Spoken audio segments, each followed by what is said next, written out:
Welcome to the King-Abrams show, everybody. We've done it again. We're here with my producer, Samson Crouppen. How are you today? I am good. How are you? We're all right. We're both going through some shit, though. We gonna be all right. We gonna be all right. We gonna be all right. Yeah, we were talking about money issues. Money depression. Money depression. Which I believe you coined the phrase. Probably. Yeah, which I was like, that's shows genius because there's seasonal depression, which we live in Los Angeles, so that's not something that happens to us.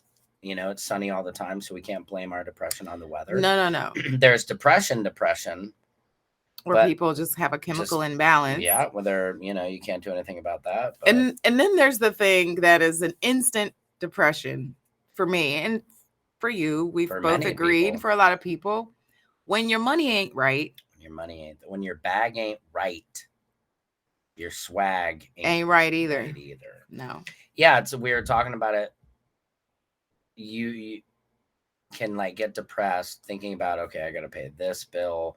How am I going to pay this bill? Yeah. Or maybe work is really slow right now. Where's the next check going to come from? That can stress you out a lot.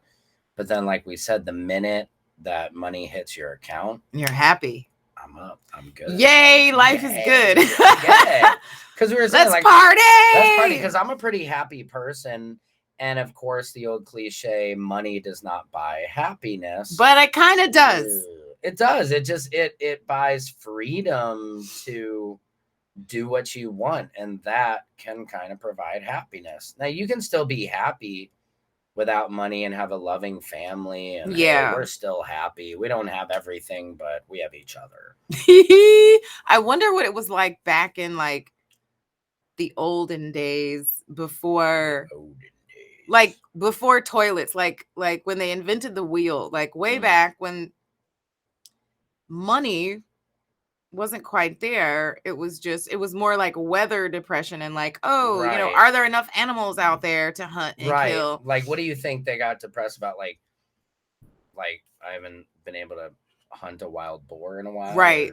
The boars are scarce. The quails. I get boars. The quail. I get boars depression. Right. Like when there's just no boars around, I get depressed. But when I get a boar, I'm like, woo, let's party. Let's fucking eat. Make some boar stew.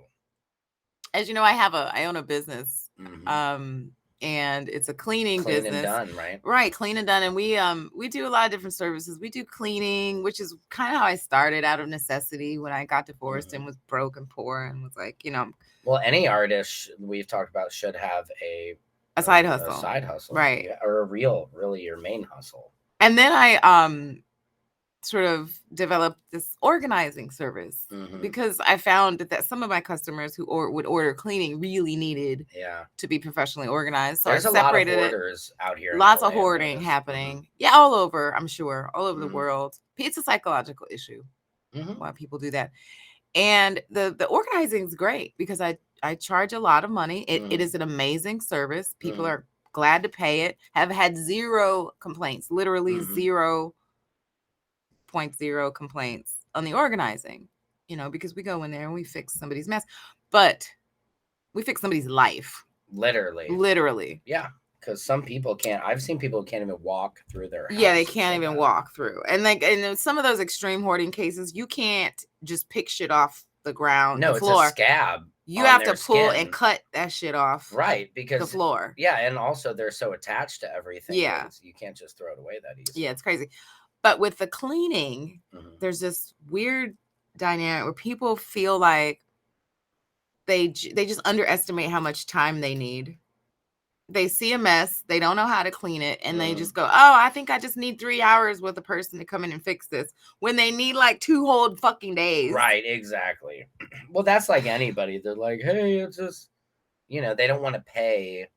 Nobody wants to pay for what things really cost. They want McDonald's for prices, a Morton's Steakhouse. For a Sushi Don. Exactly. Right, and it's like you pay for what you get no matter what industry you're in.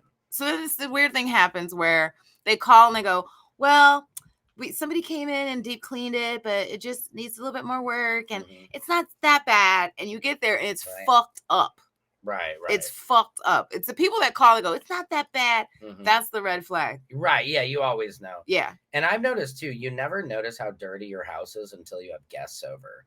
Right. And people come over and you're like, oh my God, my place. You start to see it through somebody else's eyes. Yeah. So it's like, it's almost good to have people over because it makes you clean, and it also makes you see what your place looks like. Right. Because when somebody comes over, there's something that happens that you're like, oh, you just start noticing all this shit in the corners. And you start like cleaning when people come over and be like, hey, sorry, it's such a mess. It never looks like this. Right. It always does. So then you hire a cleaner and you just assume that every fucking corner is going to be spotless. People will just assume that if I'm going to spend any amount of money, then I want it spotless. Right. But what you don't realize is the little bit of money that you were planning on spending is not enough. Well, the thing is, if you're having somebody clean your house every week, that's different. And then you expect spotless, that's different. But if it's you've waited a year, and then all of a sudden, like if you have your car that's filthy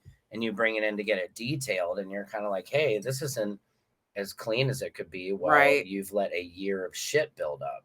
So this funky ass customer calls me and tells me, oh, somebody came and cleaned it and didn't do a good enough job. Red flag. And it's not that bad. We just need to have somebody come in and finish it up. And then I'm like, all right, well, how many, how big is the space? They explain. So I recommend a package.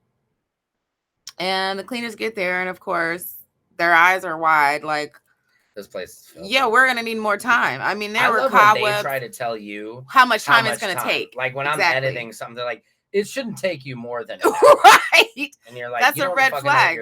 You don't know what you're talking about. You don't know what you're talking about, and it's gonna take me a day to edit, not an hour. So then they call back, and here's their complaint: I spent this much money, and there's still cleaning to do.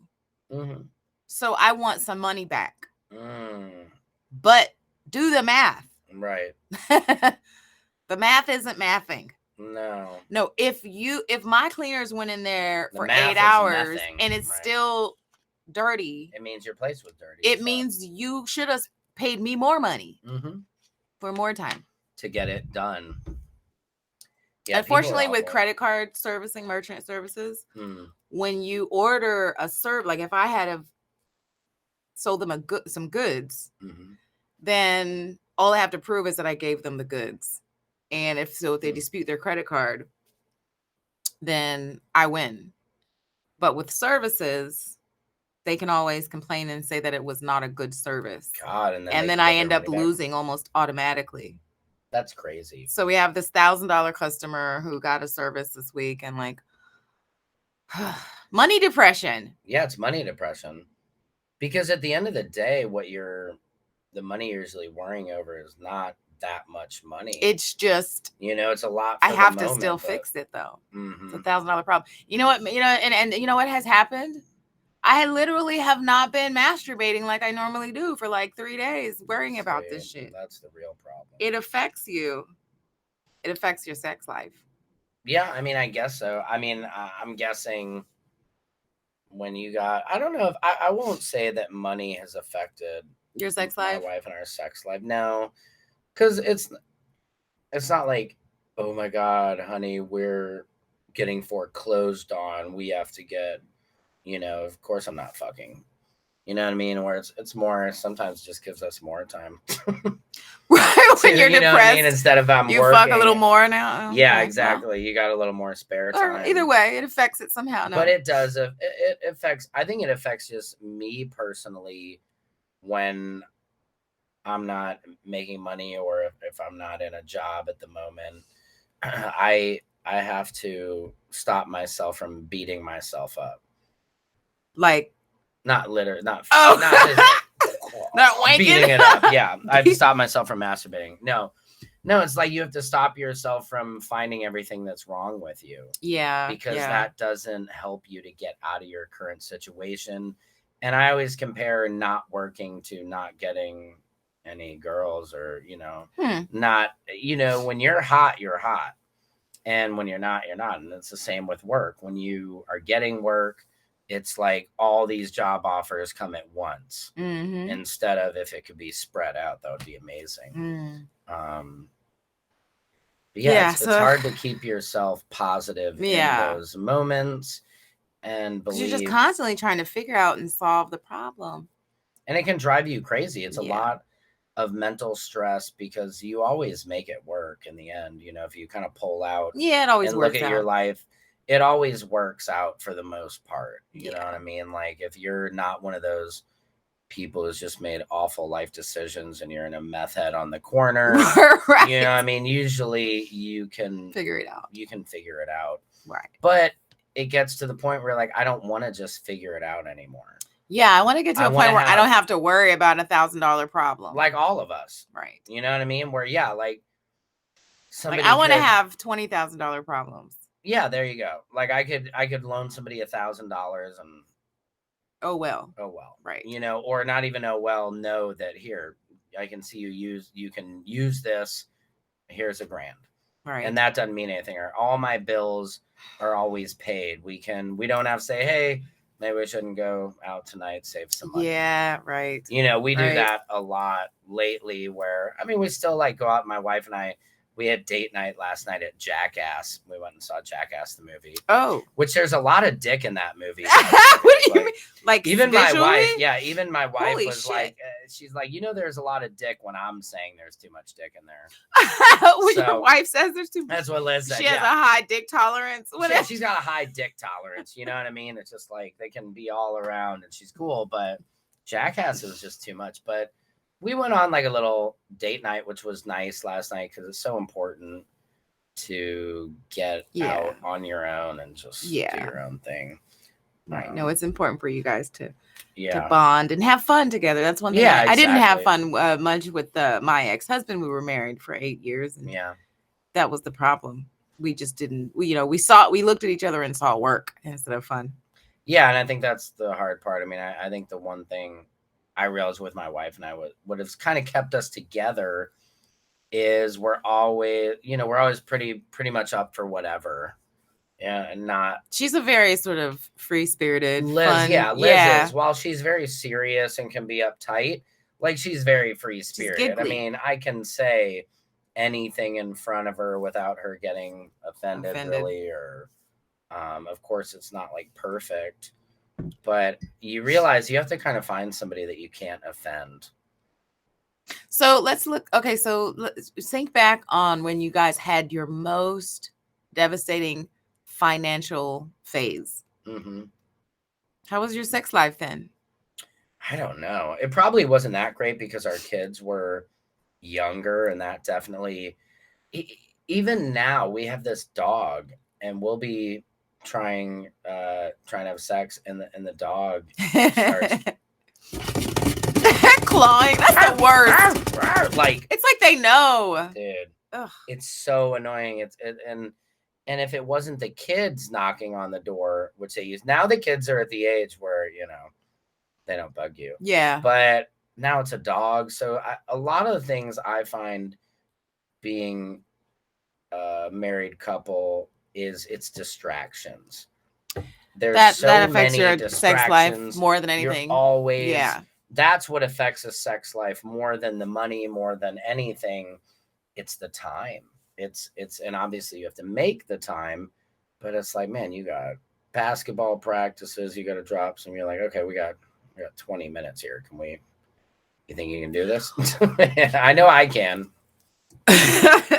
When my money's not right, I don't even want to have sex. I could see that. I mean, because women are so, it's a mental. So if they can't get that out of their head, it's just jeopardy everywhere. Right. Right. It's like, I don't have time to be doing this. I need to be working out these problems. Mm-hmm. I don't know. It is. Now, money can really, it stays on your mind. Yeah. And it's like mine on my money and my money on my mind. Yeah.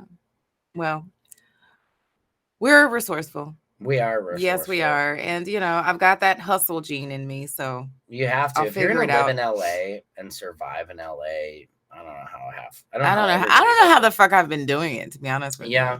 With these 2 kids, being a single mom and that kind of thing. Yeah. But it's happening. No, it's amazing. Holy shit, it's happening. Yeah. No, I mean, that's why I talk about a lot. I mean, you're making it, you know? I mean, to just being out here associated with the people that we associate with the top in the business, and to be able to be, I mean, how many times do you see people come out here for a year and they're like, hey man, yeah, blah, blah, blah, and you're like, dude, you got a long way to go. Yeah. Before just to get comfortable and they move back. I don't know how many people have just moved back to where they came from. Yeah, I had this comic hit me up and he's like, hey man, I'm just trying to hang on, trying to survive here. If you have anything, I'll drive you around. I'm like, dude, you think I can afford a fucking chauffeur? Right. Just like spend some extra money because I'm going through hard times. Right. I'm like, but it's like I feel you gotta sorry fix for your the hustle. kid. You gotta fix it. But I'm like, dude, you've not even been here a couple months. Like, this city will rip you the fuck up. Like, a lot of people come out here and they just think you get lucky and that's it. And no, man, you gotta come out here with a plan, with some money, hopefully saved up, definitely with a car. I mean, are you kidding me? The money that I'm making, if I were back home making that same amount of money, I'd be living in fucking McGregor Downs in a fucking big ass mansion. Yeah, fucking McGregor Downs. Yeah. Nice. Yeah, it's really nice. That sounds like a white people neighborhood. It is. We live in McGregor Downs. It's in next Raleigh. To the country club, McGregor Downs Country Club. What's that old coach for NC State who passed away from cancer years ago? He lived in McGregor Downs in Raleigh, North Carolina. Jesus, I should know his name. Jesus was not white. That was he was not. Anyway, I just how I know that. Yeah, place. No, everybody would be living a lot better if they didn't live in LA. Yeah, I mean, you make all this money and then you have to spend it all because everything's fucking expensive. I mean, the gas is like double.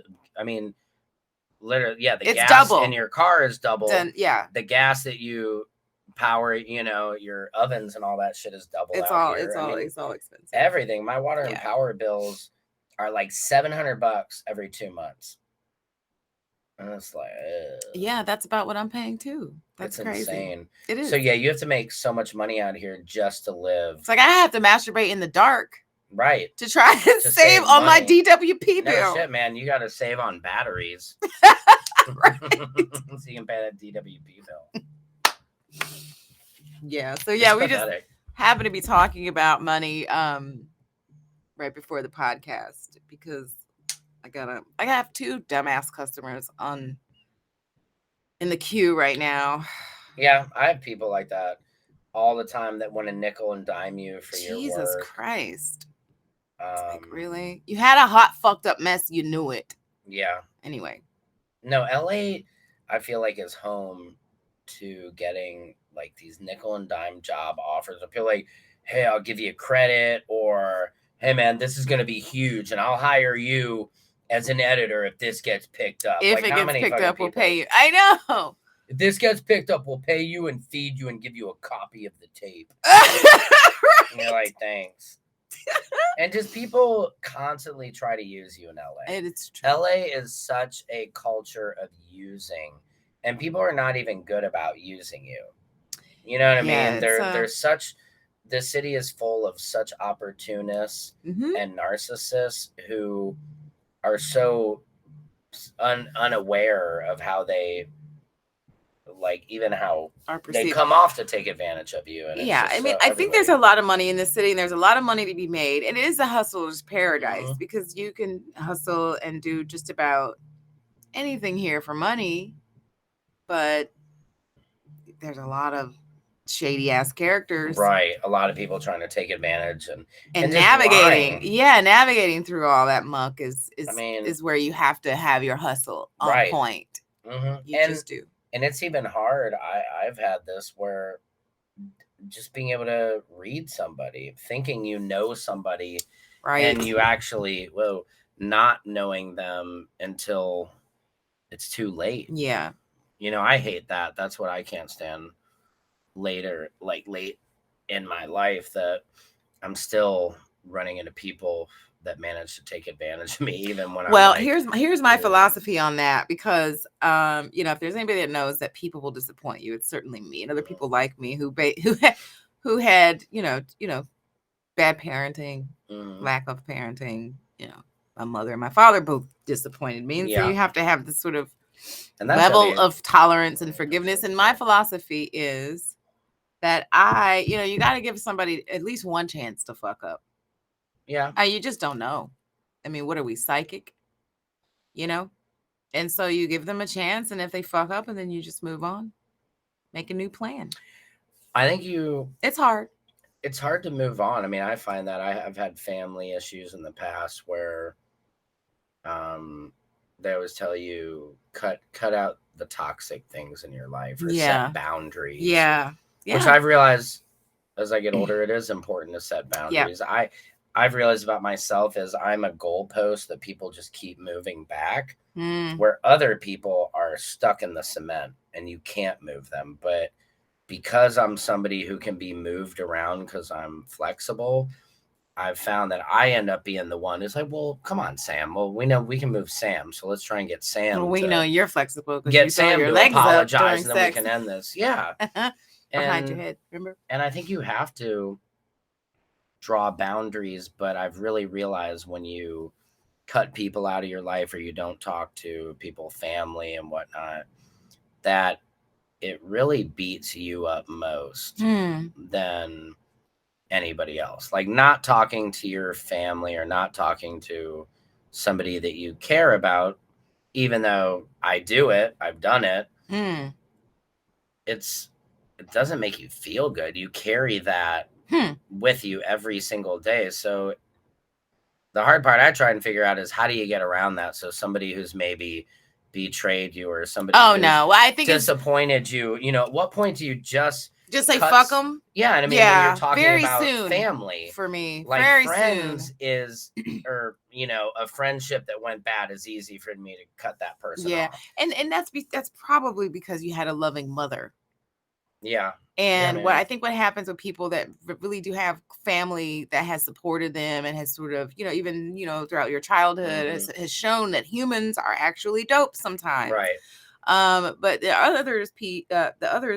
others like myself who get to a ripe old age of 20, 25 and realize that, that's just not, people are fucked up, and sometimes they're your family, sometimes they're your sister or brother or your parent. And so I get a case of the fuckums real quick. Fuckums. Yeah, fuck them.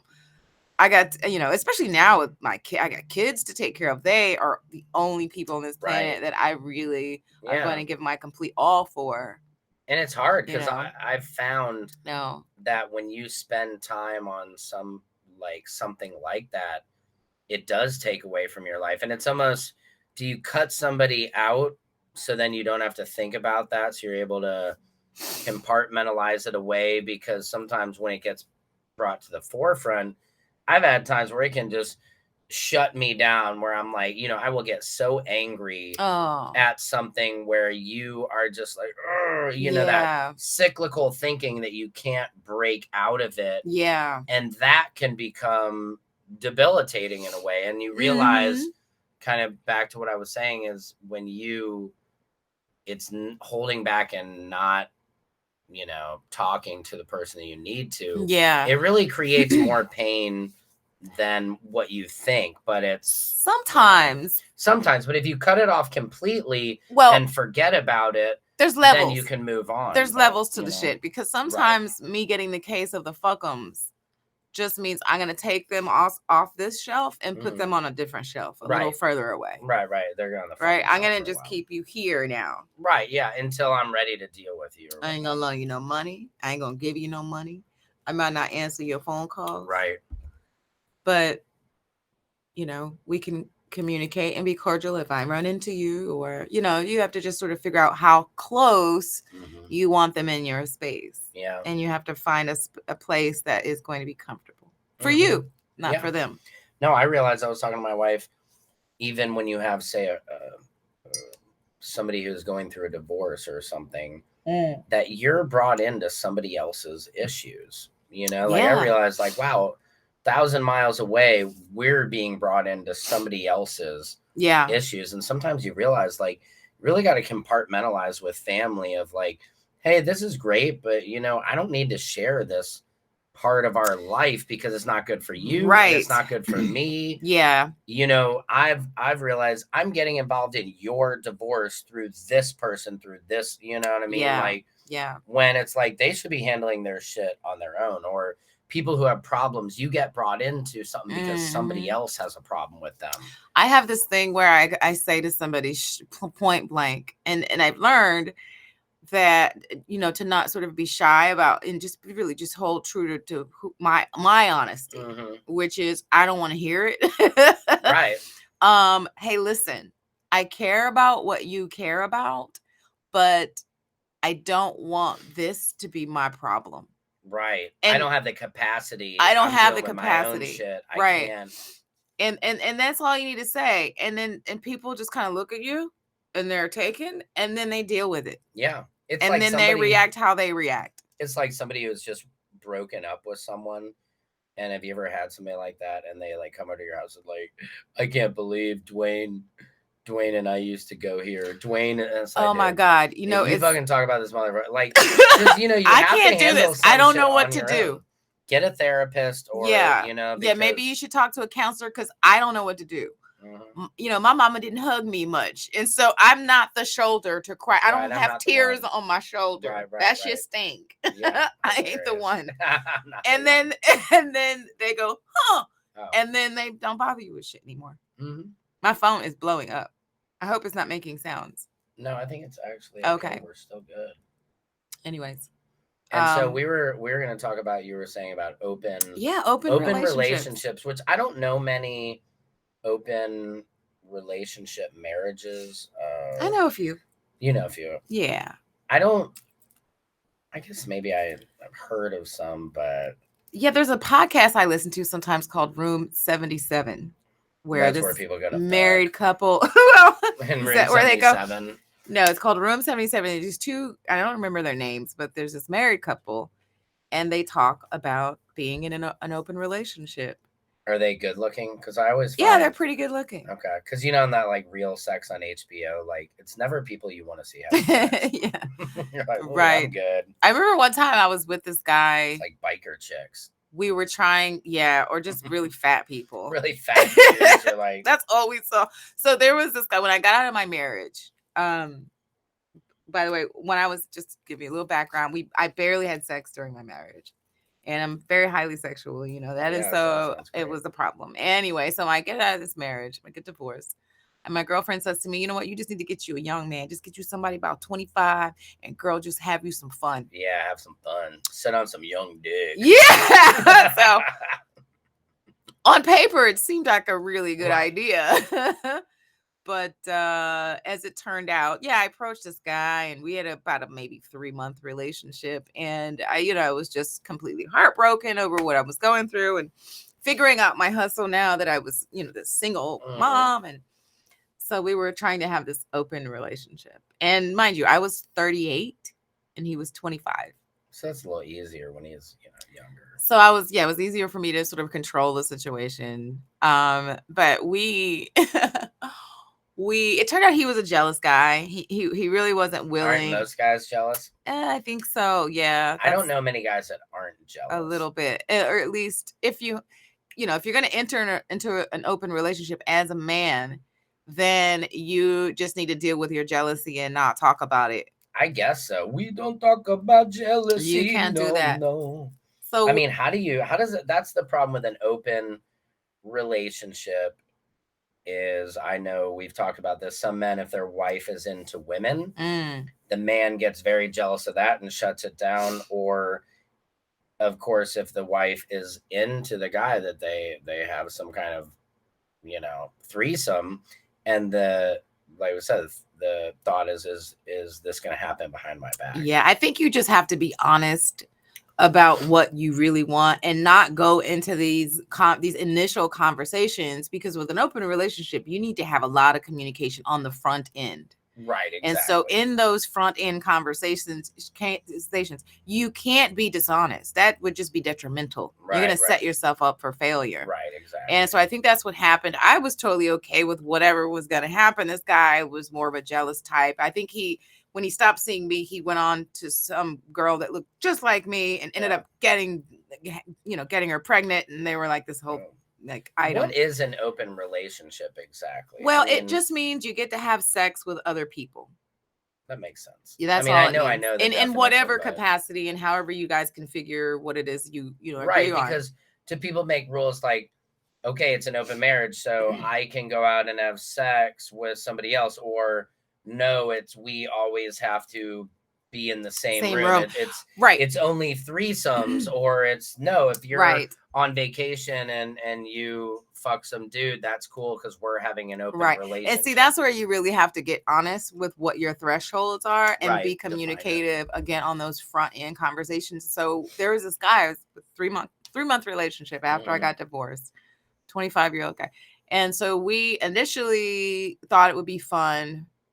I don't remember whose idea it was, but I just didn't want to be tied down. It's just like, I get to do what I want to do. No pun intended.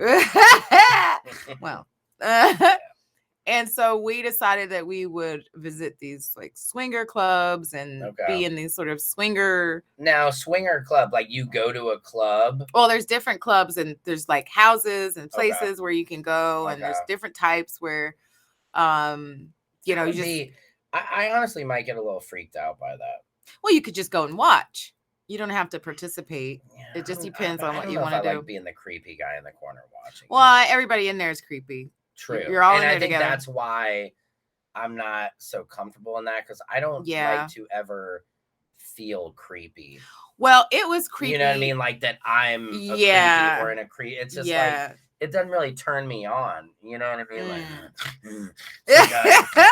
and I'm like, right. Was he jacking off the mirror? Like, what the fuck? Right. Like my wife, or like, well, my wife was, we ended up failing at this venture. We failed. We you get failed. An F. We both got big fat F's because I remember the first party we were supposed to go through. I think we were like looking on Craigslist or something, and there was a swingers party, and there was this other couple. Shady. Anytime somebody says Craigslist? We were searching on Craigslist, don't do that. Even it's fucking furniture. I'm like, you need to know somebody that knows where the parties are at. That's how you find a good swinger party, bro. Craigslist, casual encounters section. So we failed, right? There I am, fresh out of this marriage. I didn't know what was going on. I hadn't been on the scene in 8 years. Sam. So I love the dip. We go to meet at this hotel, and there's this other couple who is interested in swinging with us. Were they attractive? When we got there, they were attractive. They were both fucking huge. They were so huge. They were both fat as fuck. Fat. Okay, not like giants. No. They were like fat. Just fat people. Yeah, I would be like, no. Sitting on the bed, and me and him walked in. My wife, I was gorgeous. He was gorgeous. Yeah, you got to bring even swing material to the table. If I'm bringing a 10, you got to match my 10, bro. Don't bring a 3 to a fucking 10 fight. Right? Right. So we're in there right now. I'd be pissed because I'd be all hot and excited. We were. Okay, we decided that we're going to do this. We're dressed up. We were excited. I had committed my mind, and then we show up. And we walk in, and it's just like this. First of all, this mediocre hotel. And then we get in there, and there's this like fat bitch in a bikini sitting on the bed. And her boyfriend or her husband or whatever is sitting next to her. He's just about as big as she is. And they walked in when their faces showed. They hit the lottery. They were so happy like, oh my God. when we walked in. So now we got to plan our escape. Literally. I was like, all right, you go to the bathroom. Yeah, I'm going to go outside and make a phone call. No. This is not. We snuck out like you're spies. At a restaurant. You're at a really nice restaurant, and they brought you out like a burnt steak. And you're like, we're out, dude. This is not. Yeah, we didn't send it back like openly. You didn't send the fat folks snuck back out. To the swing kitchen. I went outside. I go, hey, let me make a phone call real quick. And then he went to go use the bathroom. And then I just was like down the hall. I was out. I was like, good luck, motherfucker. I don't know what's gonna happen to you, but I'm out this motherfucker. And then, oh my God, you're like looking for a window in the bathroom and realize you're on the 11th God, floor. It was horrible. I can't jump. So we stopped looking at Craigslist. Good. Moral of the story, kids. And we tried people only swing on Craigslist. Don't do it. Sorry, if you want some of that. Not that I like fat ass, No. Fat fuck, everything. not fat out I mean, of if you're shaped into ass. that, but like I like muscular ass with some Yeah. fatness attached. And they were so into pictures. They wanted to see our pictures before. What a bunch of shit. And you I guys didn't know. ask to see, you didn't say, hey, We saw send your pictures, picture but back. it was catfish shit. What, high school pictures? Yeah. They're like, It was like, here's wow. my picture from 76. I Yeah. mean, so they catfished your They ass with catfished some us. pictures. So then we started going to these other sites. Like there's a fetish, FetLife, and then there's Adult Friend Finder and all these other sites where you have to pay a membership if you really want to get the good stuff. And again, we failed because people are just weird, creepy, and catfishing. Yeah, I mean, I think in your mind you have this idea that it's going to be this beautiful, sexy couple, amazing, and anonymous sex with someone we're not connected to at all. But then you have to ask yourself, what kind of people are doing this? That part. So you're immediately, it's like a sifter of people, and it's like just a few people come through on couples that are willing to swing. Right. Because like we talked about, there's so much that has to go into that for a couple to even be comfortable, which if you probably wanted to have more, like we've talked about healthy marriages and stuff last longer, they probably would be maybe open marriages. So like we've said, if you take cheating out of a relationship, which it's either money or cheating most times that ends marriages. Right. So if you can take one of those out, but again, there's just not many people because of our society and the way we've talked about like sex is so guarded. It's hard to say, oh yeah, let's have an open relationship without people being with like, who? Because with who? Initially it was like, all right, we'll just sort of, hook up with a random couple, and it's just which would probably be easier instead of knowing anonymous somebody. Instead of knowing them. We wanted to get with people that we didn't know. Yeah, you don't want to be like, oh great, my good buddy banged my wife. Like, you don't want to have this discussion with your wife, like, hey, let's just establish that we have an open relationship, and then she goes, okay, I've got somebody in mind, Big Dick Derek. Right. I'll call him right now. Wait, Derek, how do you have Big Dick Derek's number? In your phone already. And it's in your favorites. What? Right. Yeah, exactly. I mean, so our initial Big Dick Derek, man. Right. He always comes up, doesn't he? And he's in my nightmares. He's like, you can't finish this? Step to the side. I'm gonna Big Dick Derek your bitch. BDB. So we failed at trying to find this anonymous, even paying. We ended up paying. We did go to this one swingers party, which wasn't bad. Yeah, like did you ever like seek out a escort or a prostitute or something, or like hire somebody and be like, hey, here's $350 male or female. Eventually, we want you to. One of our iterations was let's just hire a hooker, right? I would imagine that would be the cleanest. The thing about that is I don't want, we wanted somebody who was going to be into you want it. Somebody, I was going to say, you want somebody who's into it. So then that's kind of. So it's kind of like, hard. What are we doing here? But I guess when you're paying somebody, like Charlie Sheen famously said, everybody's like, what? Charlie Sheen, you could have any women you want. Yeah, whatever you want. Because he pays them to leave. But that's not what we were into. Right. We wanted somebody who was and really again, into. Since you're there together, there's not this, oh God, I need this person to not let my significant other know about it. So I'm paying you to keep this a secret. But I guess if you're both together, that does eliminate that part of kind of trying to keep it a secret. Yeah, totally discreet. Right. No, the hookers are not going to like be all on Instagram putting your picture out. And right. Shit. That and I think that's why a lot of people in relationships would choose that route. Yeah. Because when you're dealing with a real person, I mean, me personally, that would be terrifying. Well, hookers are real people. I'm sorry. But hookers are, no, they aren't. they're robots. Get canceled. No, like, like sex I know what you workers mean, are real people also, but they don't, you're paying them. Yeah, to do, it's like a robot. That's right. Yeah, it's a service. You're paying them to understand there's no connection here. You're not going to show up on my driveway and be like, I love Sam. Yeah. And I want to, like, oh my God. I just it was a blowjob from you in New Orleans. Why are you trying to marry me now? Yeah. It was a fail, a total fail, only because we couldn't we were just amateurs. We didn't know what we were doing. Sure. I don't know how to go find swinger parties. Like playbook. You need to right, write a playbook to that, you know. Yeah. So, you know, good luck with that. But I know a few couples that are successfully pulling that off, at least for now. Pulling that off. We're killing these puns today. Now, are they in the same room while they do, or? I'm not sure. I know one of the couples basically each of them can do whatever they want to do. The only rule they have is that it is safe sex. Oh, right. So that you have to use condoms. Yeah, that's smart. So you're not bringing it back to your partner. Right. And then I think the other couple has a more sort of eclectic repertoire of activities. Right. I know that they go to swingers parties. Do they have kids?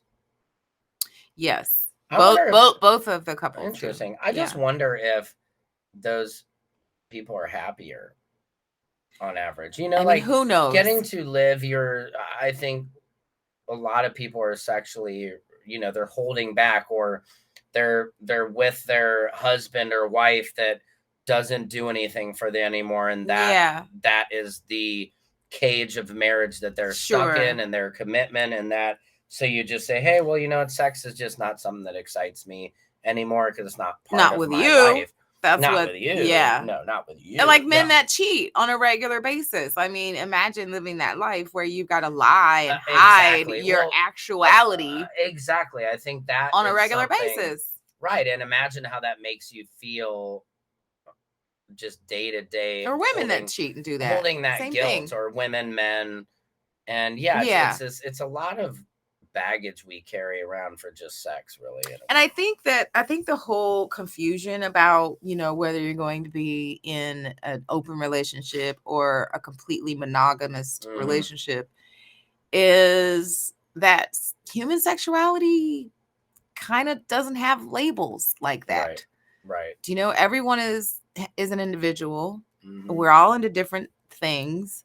And, you know, what was unfortunate with my marriage was that, you know, even though, you know, we did have some sex, it was like, even what we were doing, we couldn't really be honest about the kinky stuff that we might have been into. Right. We couldn't really come together and figure that out. I think that happens to a lot of people. Where you'll see somebody, maybe they meet somebody on a one night stand, like, oh my God, I would never do any of this with my partner. Right. But you'll do it with that, right. You know, that lady or hooker or whatever. The cheating does happen. So or strange. If you're afraid to explore sexually with your partner who you're married to, who else are you supposed to? Yeah. But I think a lot of people get married and like, oh, she's a great girl. I can't fuck her in the ass. That's what's happening. Girl. You know, but wonder why that is though. And I feel like because certain women and certain men are just, whether it's religion plays a part in it, their upbringing, there's not this honesty about sexuality. Honesty, right. It's embarrassing. It's an embarrassment. The male reserves this freaky, primal, crazy shit that he's going to do with some random on a bachelor party, or when he's away, he's going to fuck some side girl, is going to be the freaky one. But then his wife is the one who's like, hey, raising my kids and the haircut. And if she's being honest, and the reason probably not. Why she's not going to be honest is because she doesn't want to be judged, not only by her husband, but as from the culture. Right. I mean, we've been trained to keep and that side quiet. These parts, but it's like when they're both away, then that's when they live their real primal needs, or get wasted, drunk, black out, and then do what they really want. Right. But yeah, I think if couples were more honest sexually with each other, and sex wasn't so taboo, and trying different things is not so taboo, and just being able to accept sort of what you like. It's not who you are, right? What you like is not who you are. Well, or for example, somebody's like, oh, hey, I like this, and it's like, ew, right, that's disgusting. Who are you? Oh God, I'm sorry. And then all of a sudden, some other girl's like, I love when somebody, you're like, right, oh, wow, right, okay, really, you don't think that's disgusting? Because I've been told I'm disgusting for wanting to suck somebody's toes. No, I love when somebody sucks my toe. Right, You know, like right. It's all relative. it's all relative. And I Yeah. think that's a problem when you close somebody out sexually, or Right, you, right. you know, there's a lot of ways to play on this jungle gym. It's a jungle gym. It's a jungle gym. Yep. Yeah. And so, you know, for me, I remember, I'm trying to think if I remember, I wouldn't say the moment, but certainly the phase of my life where I said, you know what? Fuck it. I into voyeurism. I Yeah. like to watch. Sure. That doesn't put any kind of, you know, that No, doesn't to make you me a a bad person. right, certain kind of person. It's just, that's what I'm into. And so trying to tell a guy that, it's strange because Yeah, it freaks guys. Some guys it freaks out. them out. And then even the ones that think it's cool at first, and then you try to end up like moving through with those Yeah, plans, then they're like, wait, now I didn't know you were for real. I think a lot of guys are more talk. Like if a woman says she's gonna do something, she's gonna probably do it. But a guy be like, oh yeah, whatever freaky shit you're into, I'll do whatever. Right. But And then they're when like, you "Ooh." really want to do it, then Yeah, he's like, wait a minute, Oh, bitch. wow, no, what are you talking? Who are you? They actually turned from A voyeur. Yeah. I told you. I tell you. Come on. Yeah. Yeah. So, you know, you just have to accept sort of your truth Mm-hmm. and your sexuality. You know, Yeah. you're not a bad person because you're into some shit that most of I know. society doesn't claim to be into. Right. I know husbands who would lie to their wives about smoking weed. That's You nuts. know, and I had to do it's that. I just- had to hide my it's just, weed but smoking. if you're in a relationship and you're lying about things that are just kind of part of your you and your daily activities of what you do, you can't hide it from that your significant other. And I think sometimes open relationships means that, you know, we don't hide shit like that. We don't have to suffer that stress. Right. I don't think in a way open relationships, you know, we all think of it as meaning sexual. Yeah. But I think in a way I'm in an open relationship because my wife and I can be who we are. Right. You know, I don't make her hide away who she is. I don't shame her of who she is. She doesn't shame me. She lets me be who I am and the same. And I think that's what a lot of couples get into is like, oh, hey. And they'll even play this game on social media. Have you seen people who do these like condescending little posts to their wife or husband, or they'll tag an article like husbands who don't do enough around the house, and then they'll tag their husband like, you know, and these like passive aggressive little ways that as couples you just end up resenting each other. Yeah, it's all the secrecy. It just turns into resentment. It is. Right. And we just like as adults, we're just like so lost in trying to just be as healthy as we can or be as successful as we can. Can you imagine if your sexual fantasies all of a sudden got like broadcast, like some fucking super futuristic technology where, and you're walking around and there's this screen. Okay. And all your fantasies are just like showing on the screen. Okay. You couldn't control it? Right. Oh, that'd be weird. Imagine, well, maybe not in public, but like even just in front of your significant other, your wife or your husband, your spouse. Do you know how many people would crack their screens and break them because they wouldn't want anybody, their spouse, to know? Yeah, I mean, are you serious? I think that's also, you brought up something that's important to know. What is your spouse's fantasy, and do you even know? Do you even know, and do they know yours? Right. And that's another component. It's okay. Yeah. You know, like whatever it is. I think it's healthy to have a fantasy and role play. Like, oh yeah, I want right. I want to have this girl, you know, whatever. I want to have this dude. Oh yeah, look what he's doing to me, this and that. You know, like you can role play without ever sometimes actually going through with things. Of course. The fantasy I've found is actually more engaging than actually doing it. Yeah, there's I think going through with it is the reality of like, okay, are we going to get lucky and this is just going to be this amazing experience, or is this going to be something more like risky and like, ooh, that guy he got pretty aggressive. That was weird. That wasn't what I had pictured in my fantasy. Yeah, when I think of fantasy, that is nobody could take that from me. Right. And listen, I get to think about what in the entire fuck I want to think about and get off this. And when I'm watching porn or whatever, nobody knows. You don't have, there's no accountability right there. And I think that's part of sex sometimes too. I'm sure you imagine different partners, or you can be in sex and imagine, oh, this is this person, then I'm back to the person I'm currently with. And yeah, I think that's the part where people don't let themselves explore it. So and are okay, and it's not, your thoughts in your head, like about DP, for example. DP, for those that don't know, that's penetration. double penetration. Double. A lot of women have this fantasy. Right, but a lot of them would never. But would we really go through it? Right. I don't think so. No, I mean, it would have to be such a fucking unicorn rainbow for that. How the fuck do you even set that up? I mean, I don't even know. And I don't even know if I'm a dude who wants to really. Yeah, your balls will be like rubbing up against somebody else's your balls. Your balls are dapping it. Right. I'm not. I mean, again, that's the part of where, oh yeah, wow, yeah, maybe that'd be something enjoyable. Yeah, but as soon as I'm done with but the logistics of it, I'm like, this dude. Logistics. I am not get him or a turn off. See, I don't have to figure out logistics in my fantasy life. Right. I would much rather have 2 girls than 2 dudes. Sure, of course. But that's not. No pun intended. No pun intended. Right. But. Yeah. But this was good. I think I figured out I actually do have an open relationship of, we're open and honest. Do you think if you cheated on Liz and told her about it that she would leave you? I don't know. I think it would depend on what it was. I honestly, from learning from my father, had an affair, and he told my mother about it. Oh, shit.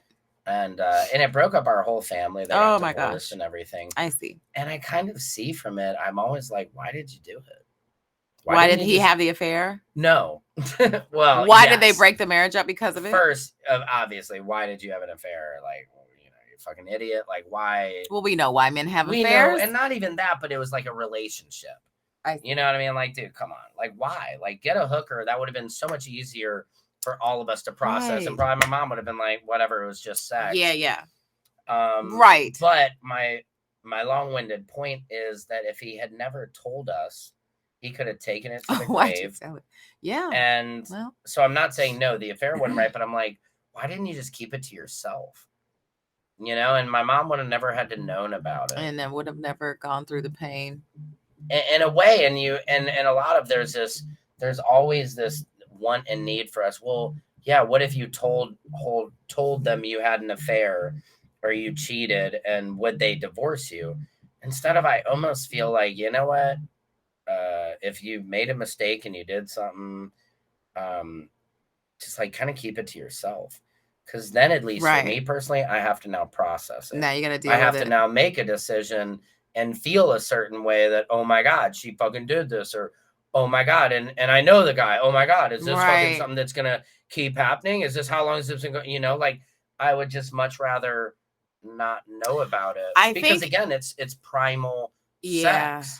Unless you're falling in love with somebody else and you're considering leaving me and our whole family, then why disrupt it? I've learned. Yeah. You know what I mean? Like, the whole idea of telling somebody, I used to think that was paramount to honesty. We would do that early in our relationship. Like, if we cheat, we need to tell each other. And we would be like, okay, it would hurt. And be like, I kissed somebody last night, or, Right. We would tell each other. And you got through it. So there is a valuable component to that. Honesty. I guess maybe early in our relationship, there was a value to it because we were long distance.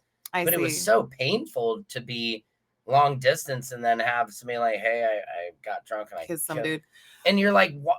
It's worse for men, I think. Women can hear about an affair and just be like, that's okay. Let's stay together. Let's make this work. Maybe. Like, I think we leave less.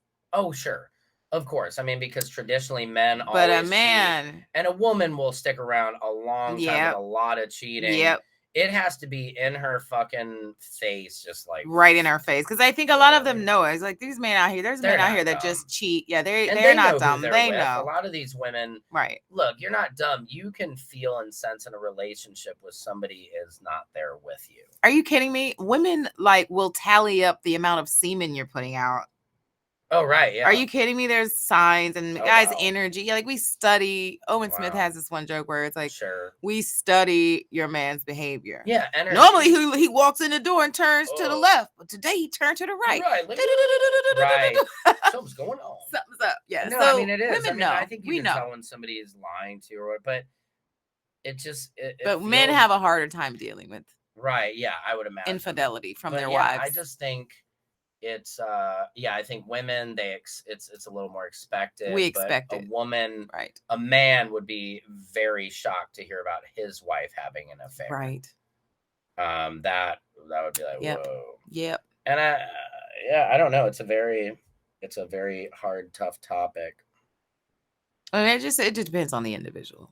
It does. It depends. But I mean, my goal is to stay married, for us to stay married forever, because I've seen how it breaks up a family and kids. Yeah. And it's really hard. And you think if, in a weird way, if you can stay together as a couple, it's just, and not be miserable. The key. You don't want to be in a marriage and be miserable. That's you right. might as well get divorced. You might as well get divorced. Life is too short not to Yeah, live and you're how not you wanna modeling, if you have children, you're not modeling a good situation Not for at them all. if you're miserable. Right. Don't stay. I mean, I think it's just silly to stay together for the kids. And we Yeah. did that for several years. Yeah. And then it was just like, fuck it. Life is too short. We're not much to- happier not together. Yeah. I believe you should really do exactly what you want. You know what I mean? Like to whatever pleasures you have in life. Find somebody who matches that. Do it, and then you have to do it in a safe way that's not destructive. Where are we? I feel like we are about at the end. Yeah, we are. At we the did end. It again. This was a lovely little chat today, Sam. It always is, isn't it? It always is. How about your book, Sam? Yeah, my book. Oh, the funny thing is I have it here open right here. We were going to talk about these issues that we didn't get to. But hey, my book. I wrote a book called The Complete Player. And what this book is, it doesn't look very funny, but it's actually hilarious. And it is a neurological description of the love game between the player and his mark. And even though the book is titled about players, it really does encompass a huge dynamic of human sexuality and relationship science. And so you get to learn sort of what your brain is doing, male and females, respectively, what our brains are doing when we're falling in love, experiencing sex, lust, heartbreak, and addiction even. So it's called The Complete Player. You can get it on Amazon, the paperback or the ebook. And Samson, you have something very special that you released this year. I do. Yeah, it's a comedy special in the first comedy club in the metaverse. That's right. I like the way you said it, released. Sorry, no pun intended. No pun intended. Yes, I released my stand-up special called Proof I Was Here, which is very exciting. And you can go to slicecomedy.com and download it there on my website. And yes, it's going to be getting released, I think, this summer at some point. So released. No, it is. I'm not supposed to. I have to scratch that. I'm not supposed to talk about it. Oh. But it will, but it's on my website right now. So, okay, very good. But I will be getting a release. Gotcha. No I'm pun going to be getting intended. a release right after this show. They'll start you rumors. Yeah. There's enough of those out there already. The audience loves that when I do a fake. I know it always works, right? It's amazing. Yeah, it's one of those things that just, You've been performing at with Donnell Rawlings a lot. I've been featuring with Donnell, and I'm producing his podcast now as well. Yep. And that's been very exciting. Mm-hmm. Donnell, shout out to Donnell. Yeah. And I'm excited. I think there's a lot of things on the horizon. I'm gonna plan to shoot some stand-up specials here this year. So we're all trying to make some moves. Yeah, man. Get some traction and quit talking about this money depression. Let's fix it all. You know what I mean? Like, let's fix the hole. No pun intended. No pun intended. Jesus. Great show, Sam. Hey, listen, I love you all. Mwah. Thanks for joining. This has been another case of the King-Abrams Show. up. I'm